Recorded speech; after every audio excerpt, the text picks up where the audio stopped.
Alhamdulillahi wa kafa wa salatu wa salam ala nabiyina al-Mustafa wa ala alihi wa sahbihi wa man wala thumma amma ba'd.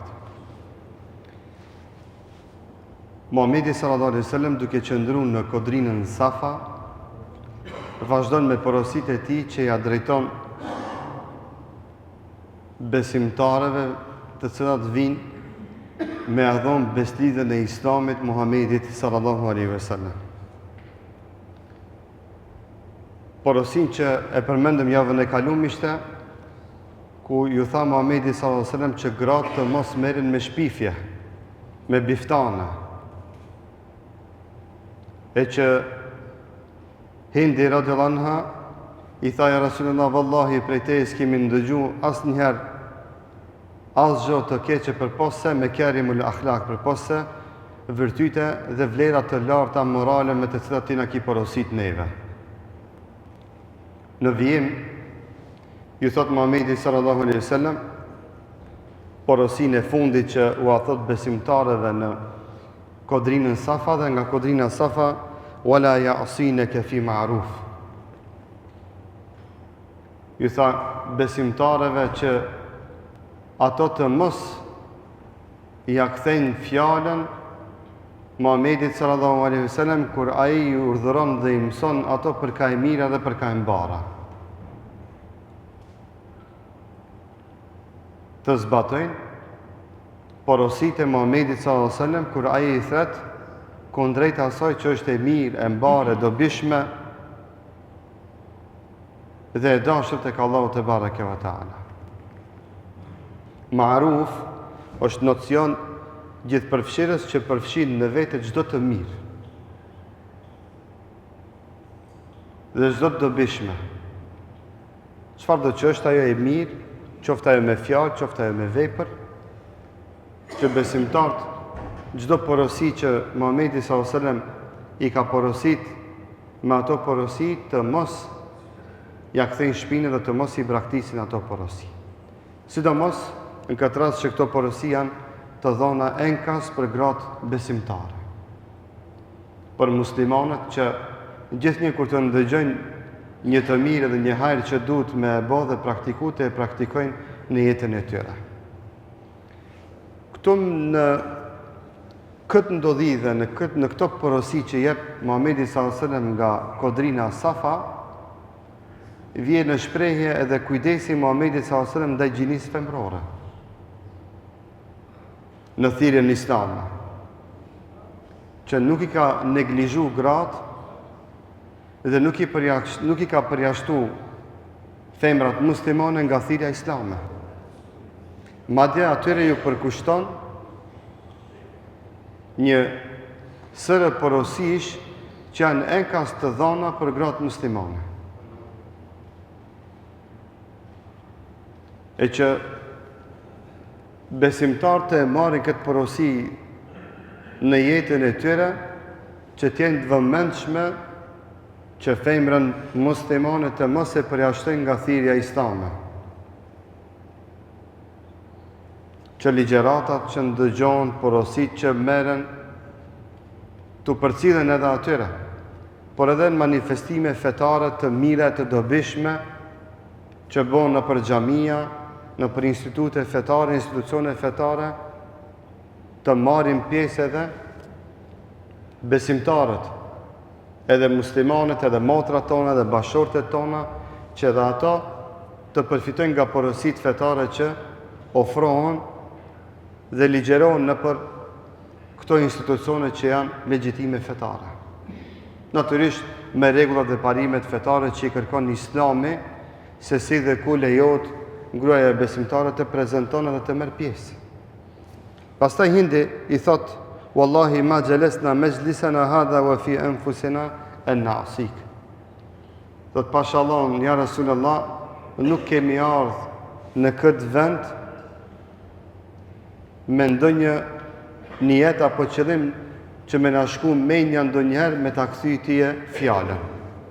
Pra kemi ardhur me niyet dhe me qëllim që çka të na thush të e zbatojmë dhe praktikojmë në jetën tonë. Jo me na mbet hatri. Jo me na mbet hatri. O vllazën, jo me na mbet hatri. që ndonjëherë duhet më mendu a me fol për mbulesën, a mos me fol për mbulesën, mos ju mbej se hatri motrave tona apo nonave tona.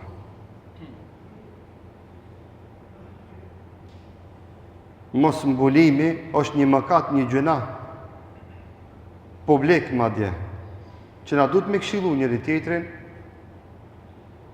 dhe duhet me këshillu edhe bashortet tona, dhe nonat tona, dhe motrat tona, që na bashkë kemi një familje dhe kur flasmi se nuk është mirë me hes një besimtare e pambulume, në flasim prej natit, flasim se kemi obligim me këshillu. Sikur se Muhamedi s.a.s. ka tërsy i këshilloj gratë besimtare me këto porosi, që të ruajnë nderin e tyre, që të ulin shikimin, që të mos merren me biftane, me shpifje, që urdhnat dhe porositë e Muhamedit s.a.s. që është e fundit t'i zbatojnë dhe t'i praktikojnë në jetën e tyre të përditshme, mos t'i vrasin fëmijët e tyre, mos bëjnë aborte.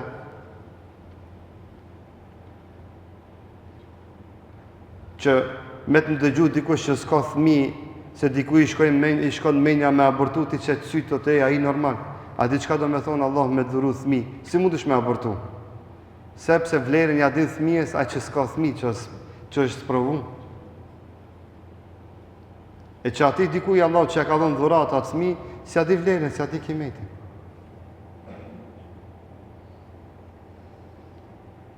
Dhe na, si familje, si shoqëri, nuk duhet me në mbet hatri dhe me u prej kur këshillojmë, kur japim porosi, kur japim udhëzime, kur përmendmi ndonjëherë edhe gabime dhe lëshime tona. Shife Muhamedi sallallahu alaihi wasallam ka qenë shumë ma direkt se sa na që i japmi sot porosit. Medinja dini sa o konë, sa ma halla i sa begit. Me gjithat Muhamedi sallallahu alaihi wasallam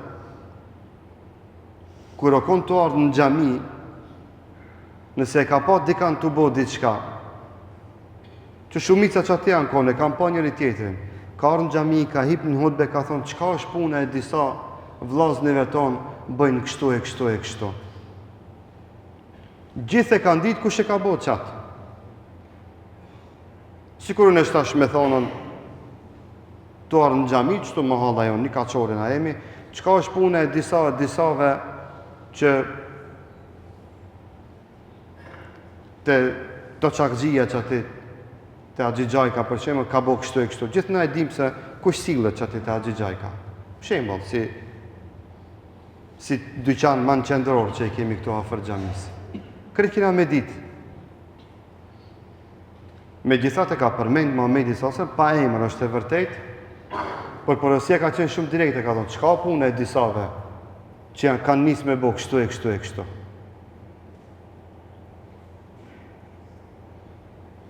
Qka punë e disave që bërllokun e shtëpisë e gjujnë para derës xhamis.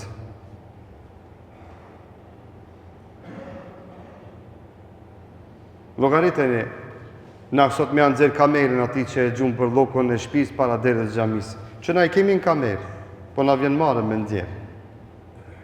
Kretë shpijen, qa ka e, qka prish, para derës xhamis, që ati karqe, na i lanë edhe shka. Kamera e ro, neve na vjen marrë me nxjerr.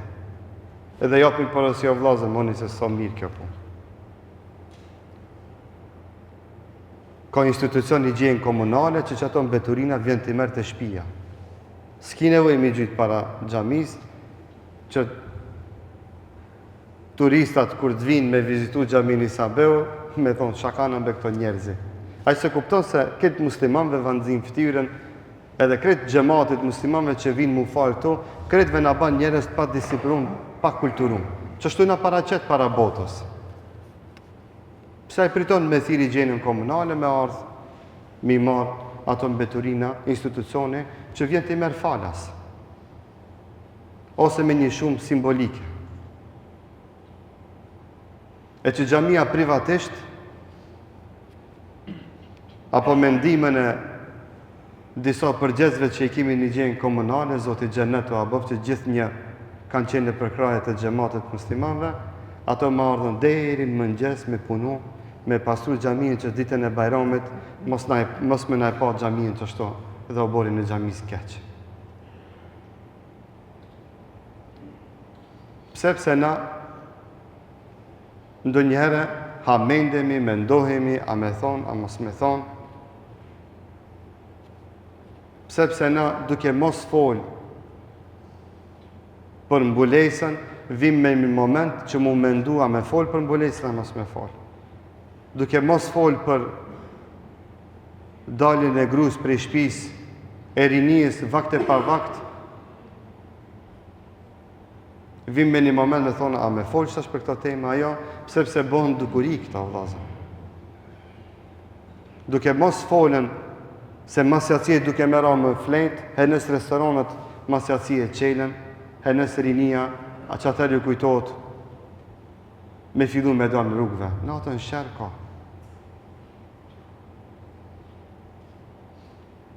Porosit e Muhamedit sallallahu alaihi wasallam dhe porosit islame duhet me qenë të qarta dhe në sazat asaj që ka nevoj populli. Unë nuk mund të flasë për bukurinë e qelit kur punë tokë i kemi berbat. Qeli kam betë shumë i bukur, elhamdulillah, se shqyqër halas kam ri dora e njerit ndo një teknologji që mundet atje me ndryshu diçka, me lëviz yjet, se me mujt edhe yjet i kish privatizu dikush. Andaj pëse se një prejke shqyqër Allah, kam betë qeli i bukur. Na du të me folë se sa i kemi të bukur tokën tonë.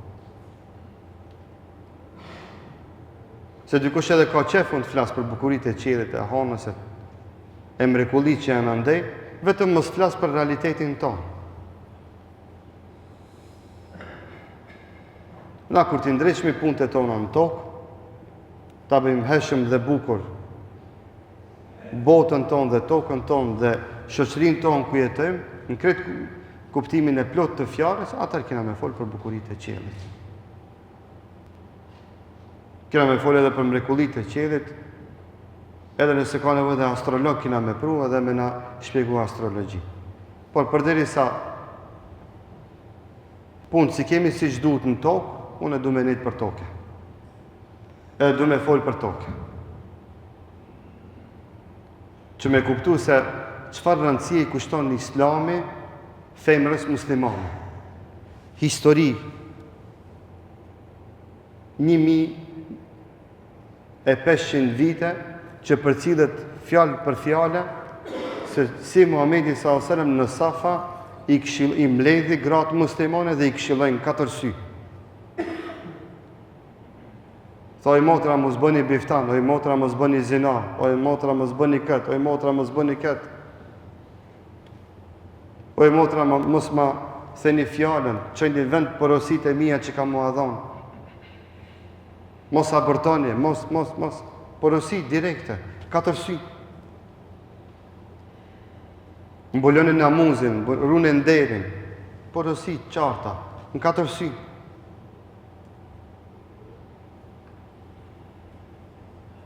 Që me tregu rolin e femrës dhe muslimanës në shoqërinë islame.